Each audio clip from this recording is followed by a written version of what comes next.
This is Gerardo Del Real with Resource Stock Digest. Joining me today is the CEO of Gladiator Metals, Mr. Jason Bontempo. Jason, it's great to have you on. You and I had a really good opportunity to chat at PDAC. We talked about the great share structure this company has. We talked about the project and the upside, and I know how excited you are about that. I want to get into all of that. But before that, I would love for you to introduce yourself a bit and just give us a bit about your background. Hi, Gerardo. Thanks. Look, I've been in the resources industry for the almost 20 years. And I've been in various roles with various juniors, bringing assets to market, and from a financial training background. But I have to say, this project, this opportunity, Gladiator, has really revitalized me and excited me to keep going, because there's always a hidden jewel out there, and I think I found one here, Gerardo. Let's get right into it. I'll get the great share structure out of the way for you because it's important to our audience, and it's the first thing that I look at when I look at a company. I know that a few of the people within our group recently looked and really were impressed by how clean the structure was. You have roughly 29 million shares outstanding with, call it just shy of 10 million warrants and stock options out there. Fully diluted, it's 38.12 million shares outstanding. The market cap is right under 11 million Canadian.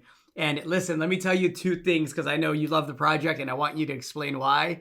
I love two things about this. One, it's copper, and I absolutely think that in the mid to long term, we're going to get into a raging copper bull market.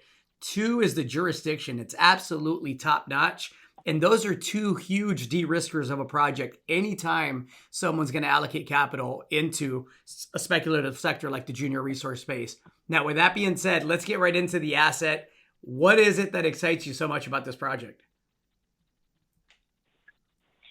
Well, Gerardo, I said it was a hidden jewel, and I meant it, because this is a past producing site by Hud Bay Mining Company, and they had a 30-kilometre long mineralised copper belt, which really, in essence, they only picked at the surface. They only essentially mined what they could see, and even then, what they did was the bulk of what they produced, which was a reasonable amount at the time, from 1967 to 1982, of just over 10 million tonnes at 1.5% copper, including gold and silver. It was a good 250,000 ounces of gold.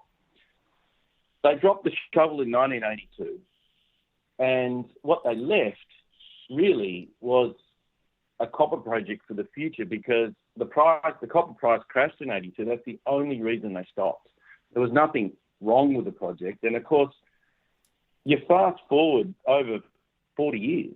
Now, 1.5% average grade from surface for copper, that's three times the average mined copper grade today. So really, I came across it and I said, wow, what have we got here? And what I love about this project is because, it's already there. It's already there. And I get the great job to reveal what is there, in time, as we are required, with our regulatory standards to, have to produce information. But why I'm bursting at the seams to tell everyone really the copper resources that are there. I mean, it's a big system, Gerardo. There's copper everywhere. And what I love about it is when we went to do our due diligence last year, just on the historic drilling that Hudson Bay did back then, as well as the private owner that had it, H Coin, our partners, and the drilling that they did. There's, from our perspective, there's already a fundamental, significant copper, resource and deposit at the project. And so we just now need to go through the process of being able to accurately and correctly report that, with the regulatory standards and 43.101 requirements. So there's so much information to come out, and in particular, Hudson Bay already did a lot of exploration work for us. There's a number of I have to call them prospects, even though they call them deposits, that they discovered, found, drilled, but never mined. And so, fast forward 40 years, and our geologists are looking at these prospects and resources, and really they are just occurrences at surface, but they've never really assessed what lies beneath.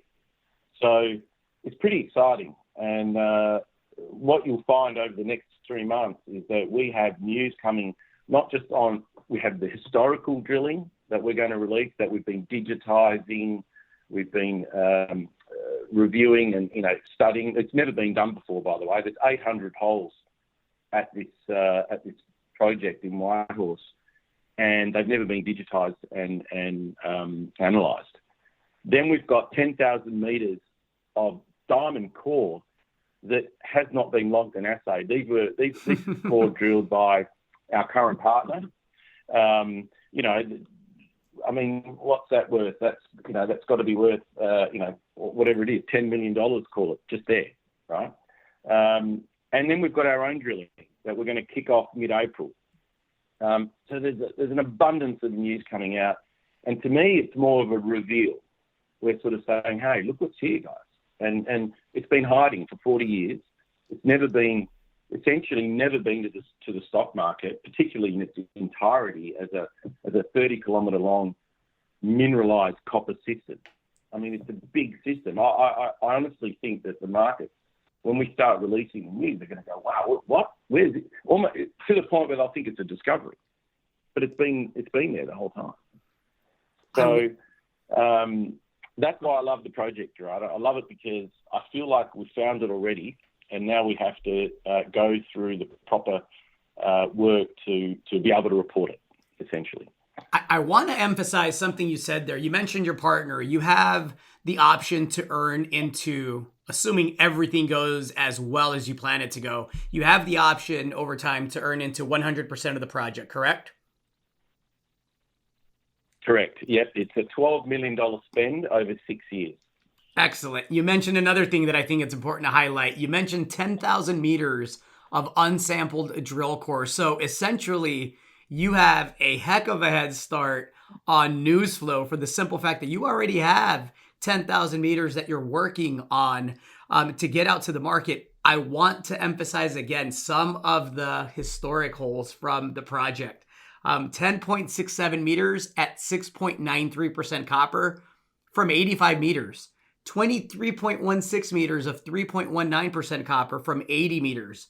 18.44 meters at 4.42% copper from 56 meters. I could go on and on. You mentioned the prospects. There's 30 known prospects within a 35 kilometer by 5 kilometer area. And as you mentioned again, this is a past producing project that hasn't seen any drilling in decades, right? And so you couple that with modern day systematic exploration. No modern day systematic exploration for 40 years. That's absolutely fascinating when you take into account what's already there, what's been produced in the past, and just the scale of this is what I think should be exciting to speculators out there. Let's talk about the jurisdiction. I mentioned it was a top-notch jurisdiction. You have year-round access. You have a grid with hydropower. Talk to me about what it's like working there. Well, it's you mentioned our partners. So our partners also happen to own a very successful drilling business, global drilling business, and so our access to drilling is, and they operate that business out of Whitehorse. So we have excellent access to services, and in particular to drilling services. But also we've got a great foundation, in the town or in the city of Whitehorse, for access to other resources. Excellent, obviously, highway infrastructure. The drill results you quote are from Cowley Park, which sits about 10 kilometres outside the city of Whitehorse. So, from access to resources and skilled labour, it's perfect. You also have lots of geologists and technical operators that they love working on this project because camp is a city. It's the city of Whitehorse. It's right there. The province of Yukon is obviously flying at the moment, and they definitely are looking to a mining future. I mean, you only have to look at the recent announcement of the agreement that the Yukon government's come with the municipality of Skagway, where there's a port, and they've come to an arrangement to upgrade that port to a more significant mining or ore processing facility port. Minto Metals are already, which is a copper producer about 120 kilometres north of Whitehorse City, are already shipping out of Skagway. So again, another example of not only infrastructure for the future of this project, but a very positive outlook on mining development from the Yukon government when they're looking to come to these agreements and invest into this infrastructure as well. And then, need I mention the other operators in the area with Banyan Gold and Snowline Gold having huge success with their discovery, Victoria Gold, Western Copper and Gold. So it's a great place to be. It's fantastic. Walk me through what the news flow is going to look like the next several quarters. You're going to have a ton of it. What's the next order of things? Okay, very simply in three components. The first component is we have digitized over 800 drill holes that were drilled between Hudson Bay and our partners, H. Corningstone, over the last 40 years. So we've only released a little sample of those that you alluded to a little bit earlier at Cowley Park. So there's going to be a gradual release of this drilling at the different prospect areas over the next 3 to 4 months. And may I reiterate, this has never been done before. Okay, we are pulling out boxes and double checking them and digitizing, and then throwing them into models and spinning them around and having a good look and showing the potential of actually what's there. So there's that news. That's the first one. The second component of news is we've now set up a core cutting facility, and we're going to start working through that 10,000 metres of core that's just sitting there. Now, just to give you an idea, it's not like we haven't looked at it. Our geologists have inspected that core already, and yes, they have made a lot of visuals of copper-bearing mineral, bornite, chalcopyrite. So, there's a reason why we're investing in setting up this core cutting. So over the next 3 to 6 months, there's going to be the release of that information. And then the third will be the results of our own drilling. So our drilling will commence mid-April. We have an initial 3,000 metre program, and I can assure you that we have a lot more meters planned than that, but that's just the beginning. We're going into Cowley Park, and we're just going to show everyone that, hey, not only can we tell you from historical that there's some great results, let's show you ourselves. So three easy, understandable components of information that's going to be coming out and news over the next 6 months.